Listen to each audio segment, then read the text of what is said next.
A very good morning to you. Thank you very much for watching KBC Channel 1. You are in time for Biz Check. My name is Betty Kiptum.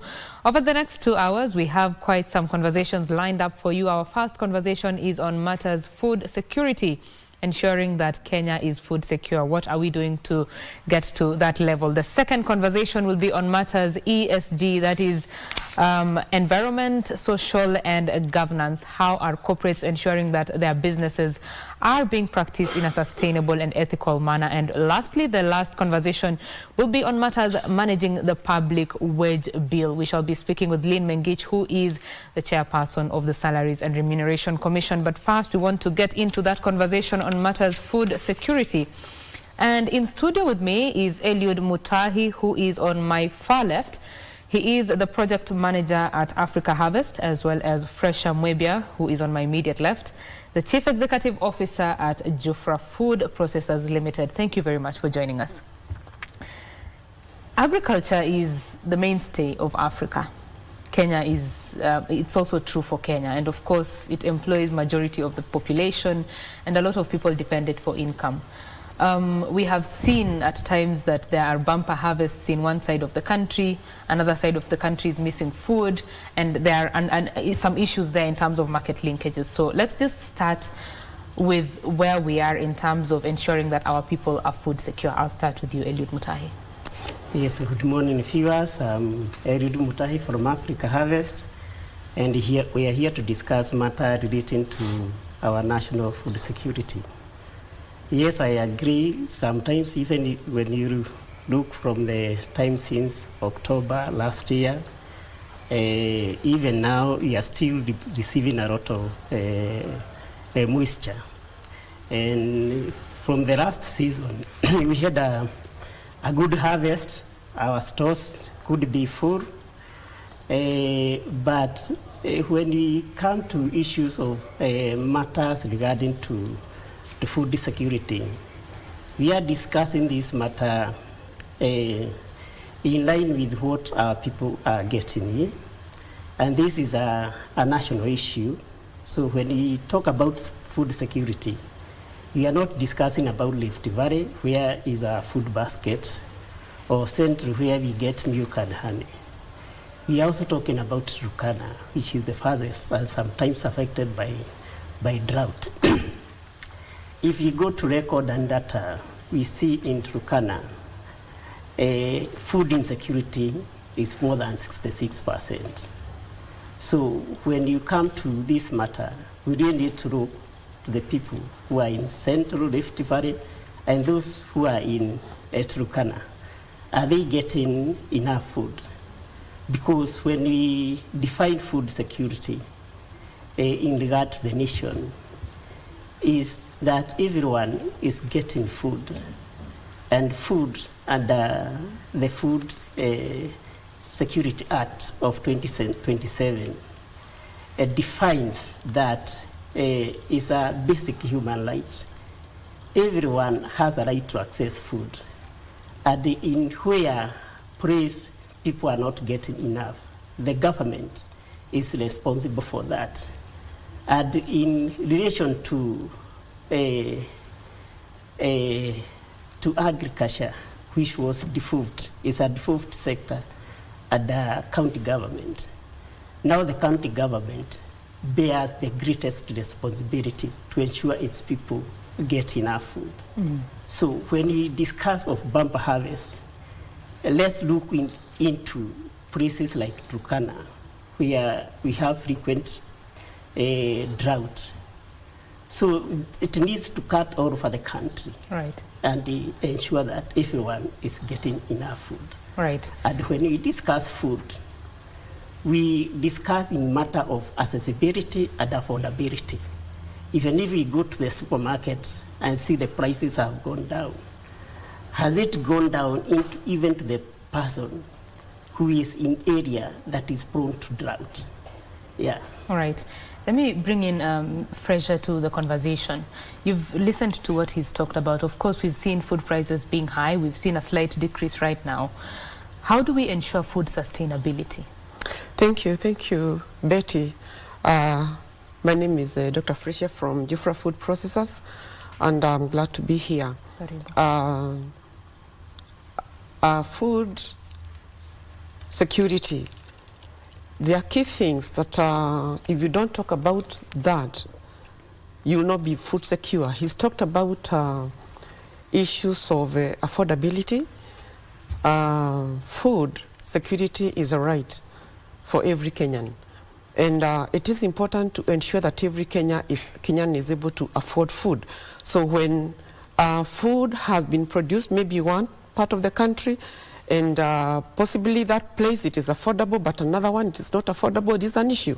So it also takes us to an issue of food distribution, because we need to ensure that where there is glut, we look at where there is food deficit and ensure that every Kenyan is able to access that food, and through that accessibility, then we make it affordable for the Kenyan. And the other aspect is that when that food is accessible to the Kenyan, what is the safety of that food? So aspects of food safety is very important, so that we ensure that for Kenyan to be food secure, they should be able to eat food that is safe for them.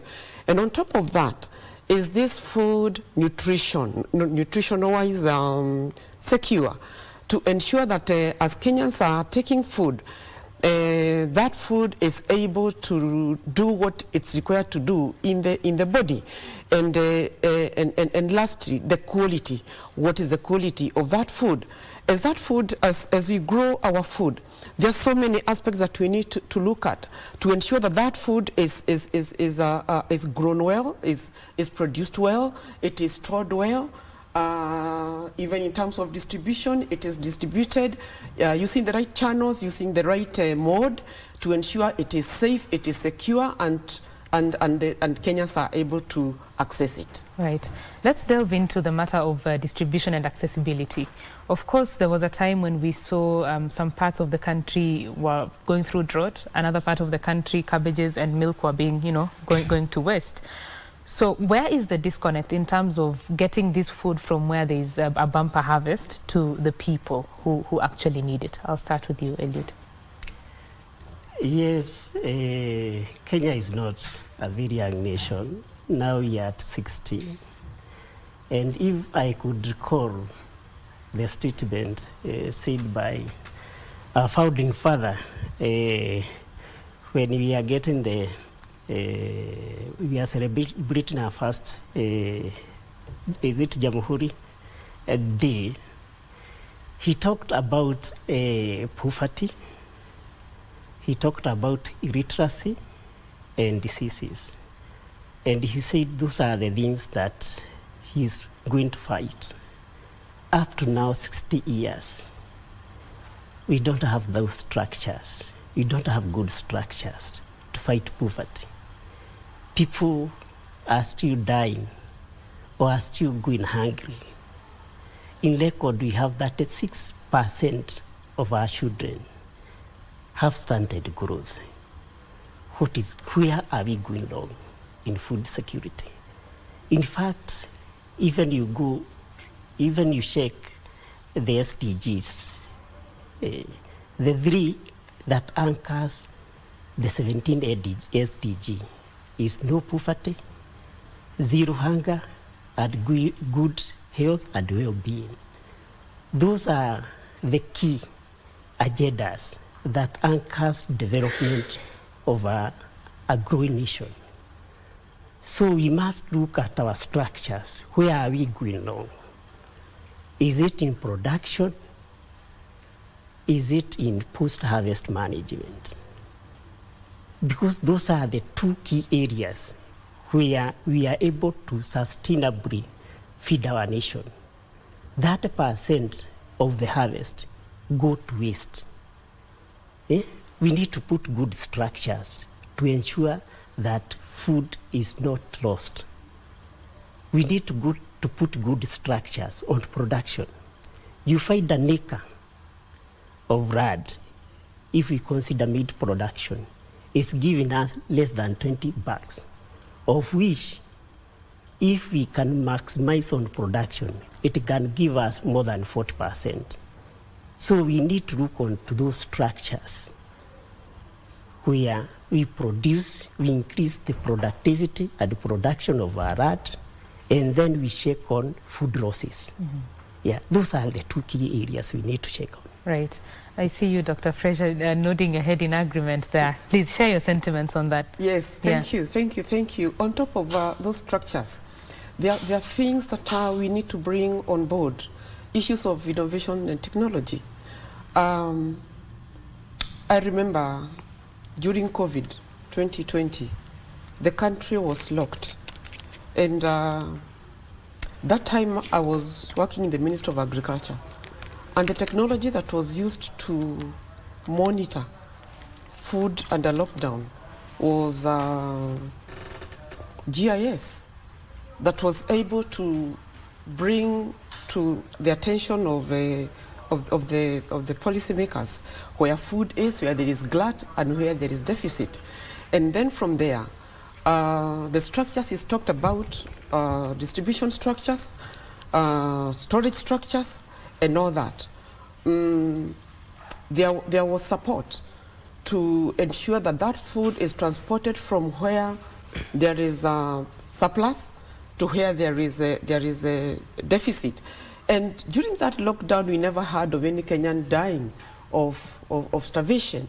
Why? Because the country went higher in terms of innovation and technology.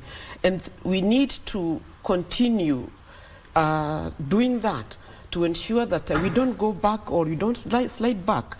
We need to ensure that we consistently continue using these innovations and technologies to ensure that even today we don't see people, like you're talking about, cabbages being given to cows while they were being grown by a farmer to be given to human beings and getting money or making incomes. We need to ensure that cabbage is taken where it's not there. Let me also say that there are also other technologies that we need to use to increase our productivity. Still the GIS, talking of suitability. Our country is made of various agroecological zones, and each zone is suitable for something. Technology is able to tell us where it's suitable to do maize, where it's suitable to do rice, where it's suitable to do cabbage, where it's suitable to do sorghum and everything. And when we get that information, the farmers there need to be supported so that they are able to optimally produce that. Because that technology is able to tell us that if you take maize where it's not suitable, then the investment there will be far higher. You need to invest more, the farmer will need to invest more, the government will need to invest more, so there is need for Kenya to use the suitability mapping for our country and for each food item, so that, number one, the farmers are able to optimally produce and the productivity is able to go high. And they are able to also put money in the pocket. Number two, the country is able to make use of the vast land that we are using. The other thing that I think needs to be brought on board is policy. Policy needs to be brought on board to support those structures and those strategies to ensure that every actor is able to be enabled to do their thing right. Let me say this. I've just talked about 2020.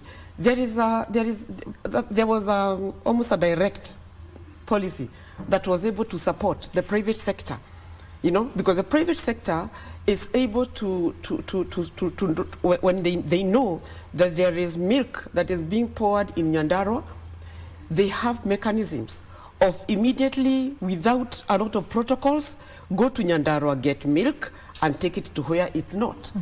So policy needs to see how do we support the private sector to ensure that the private sector is able to do that business, because once we do that, we bring in competition, and when we bring in competition in the sector or in agriculture, the prices automatically go down. So food once prices go down, is able to be accessible and affordable for Kenyans. I was speaking to the COMESA Competition Commission, and they were saying that there's a problem in terms of food prices because they're going higher. Farmers are getting poorer. They're not, getting a return on investment. The problem could be trade practices across the agriculture value chain. So as private sector players, what can be done? We understand that value addition will definitely increase the cost of the commodity at the end. But what can be done to make sure that it is sustainable and affordable, especially for the common mwananchi? I'll go back to policy. Policy actually is a big thing that informs everything that happens in the food sector. Okay. Policy affects how trade is done. Policy affects how processing is done. Like us, we do processing. For us to do processing sustainably, we need to be supported to ensure that the farmer where we are getting the raw materials from is supported to grow. And not just to grow, to even afford the farm inputs. Because for Kenyans to access food, the farmer needs to be supported to access farm inputs at the right time, the right inputs, the right quantities, and also the right capacity. So the farmer extension in this country right now is ish-ish. Capacity to the farmer needs to be taken down where the farmer is, so that the farmer is enabled to grow the item, the food item that is required, so that people like us will be able to off-take it, prepare it, and take it to the market, to the Kenyan. And that actually is informed by policy. When taxes are so large for the Kenyan, when farm inputs are unaffordable, along that chain, that food chain will have a problem. Because by the time it is coming to a processor or a trader or a supermarket, the prices are too high. And let me ask you, Betty, have you gone to a shop and asked a shopkeeper, a shopkeeper asks you, how much will you buy sugar from me? No. Or have you gone to a supermarket and asked that question? The answer is no. You go to a supermarket and simply meet a tag that I'm selling this. It is take it or leave it. How come when it comes to the farmers, they will come and ask, how will you buy my maize? We have had this question being asked to the government, tununulie mahindi vizuri, tununulie maharagu vizuri, tununulie this vizuri. Why? It's because there is something that is not coming out very right. Policy. These things are being actually affected by policy.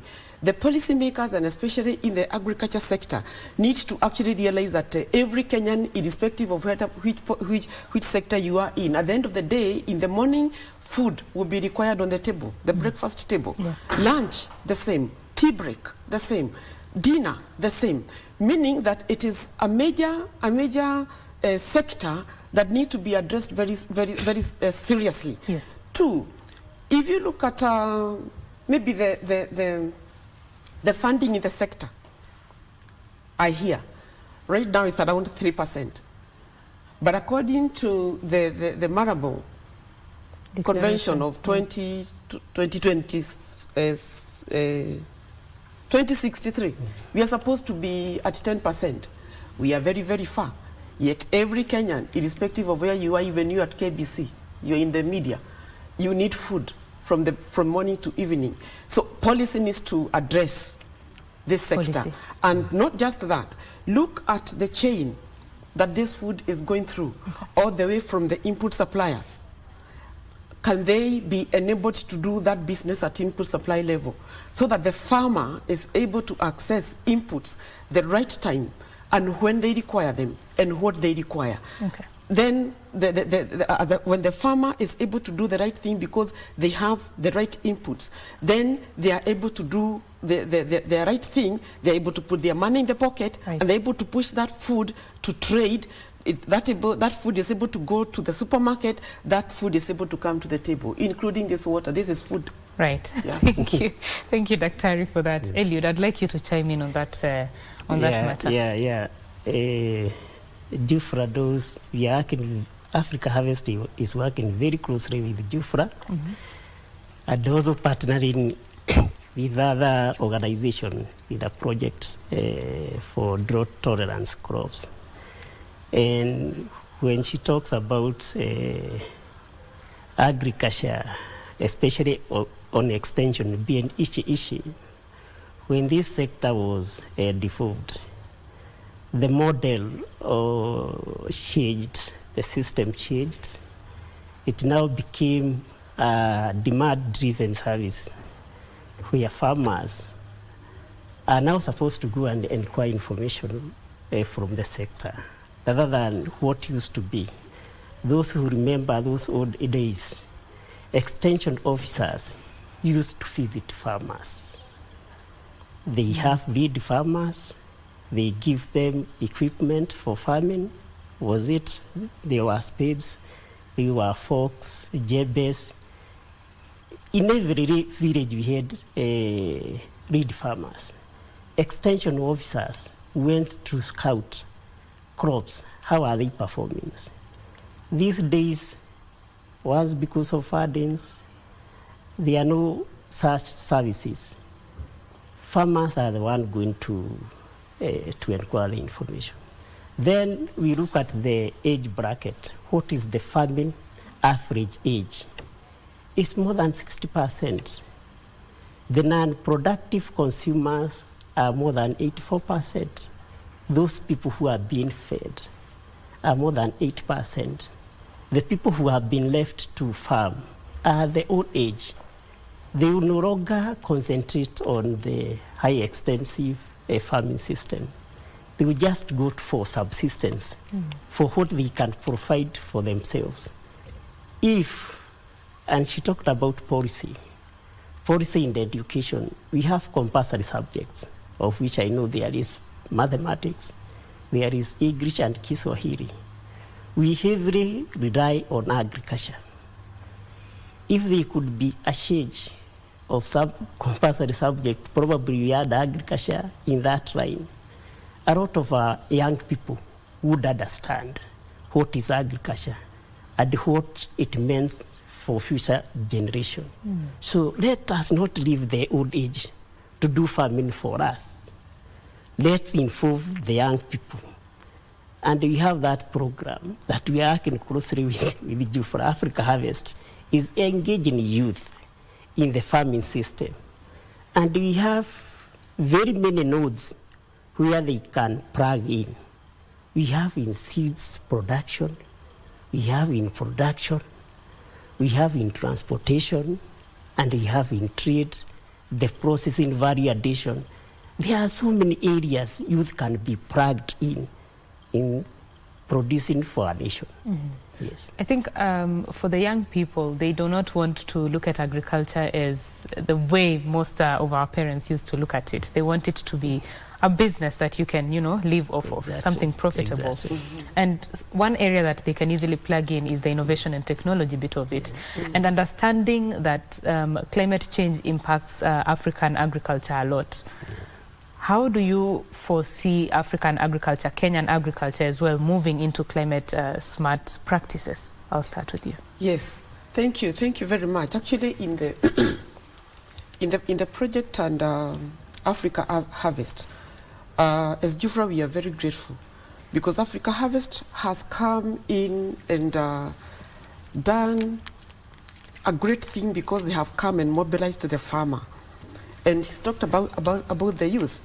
Actually, the project is looking at making 120,000 jobs for youth in the country by 2027. And watch this space, Betty. We are getting there. We are getting there, and we are very happy that Jufra, we are part of that. Of course, for us, Jufra, we are not everywhere. In terms of the project, we will be doing that in Meru County, in Taita Taveta County, and in Tharaka Nithi County. And we are not doing every crop. We are doing the drought-tolerant crops. You've talked about issues of climate change. Actually, for us to ensure that the drought-tolerant crops are making decent jobs for the youth, It's a beautiful thing. And I'll tell you that so far, we've already seen youth using technology. And like you say, personally, I've been in the agriculture sector. And one of the things that I have faced, like you said, is that we are having an aging population that has been left in the farms. Our moms and our shushos are the ones that are in the farms. And we have been talking about technology, making agriculture attractive. One of the things that is happening in this project that is beautiful is that when you bring in technology, you don't need to call the youth in. They will come. They are coming. Yeah. They are coming. Let me just give you an example. Yeah. Last week, Africa Harvest mobilized some meetings for me, and I went and met a whole over 50 youth waiting for me so that we engage on how they will farm for Jufra, so that Jufra becomes their market, you know. And as we do that, we want to ensure that we are able to give them value for money. So one of the things is that we are not working alone. As we work with Africa Harvest, we have other stakeholders on board. We have the Minister of Agriculture who have the information on what the youth needs to do. How do we ensure that the youth, one, is able to use technology that is able to increase their productivity within a small, you know? One of the questions I was asking those youth, do you have farms? They told me, we don't own, but we can access. They can access. And they told me, so then what do you require? Information. And we realize information is there. And that is why we are talking about policy.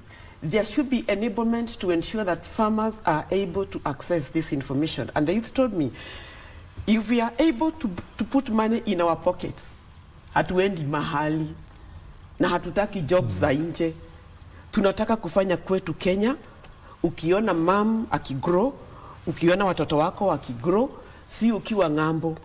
That was them in a place in Meru, a place called Siodhirai. And they told me, we want our jobs in the country. We want our jobs in our own farms because we have farms. And thank God to the project. We have ICRISAT and the MasterCard Foundation and Egerton University that is coming with hybrid and well-selected high-yielding varieties that are able to give high yields in a small section. So ours is to ensure that the youth is able to access inputs, and they have the information on what to do. And at the end of the day, at the end of the season, when they are able to make sure that they are able to put money good enough for 6 months in the pocket, the youth will not go home.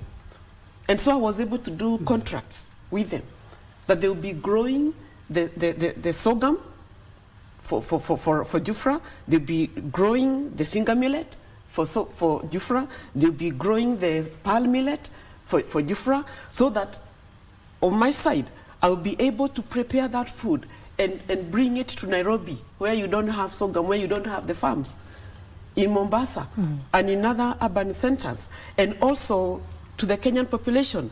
Betty, let me tell you, at Jufra, we are addressing issues of food security through processing, having realized that Kenyans are facing what we call hidden hunger. We eat food, but our bodies are still hungry because what we have eaten is just food that is too highly processed. It doesn't have the required micronutrients. It doesn't assist our bodies. It doesn't do the things that are required in our bodies. But at the end of the day, our bodies will grow, but the inside of us is still hungry. It's called hidden hunger. That's what we are fighting. And then we realized that when we highly process our maize, we highly process our rice, we highly process our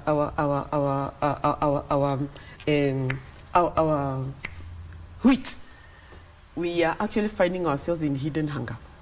Yet, when I look at Nairobi, that is actually the food that you'll find in the fast food places, the mandazi, the chips, the hamburgers, what?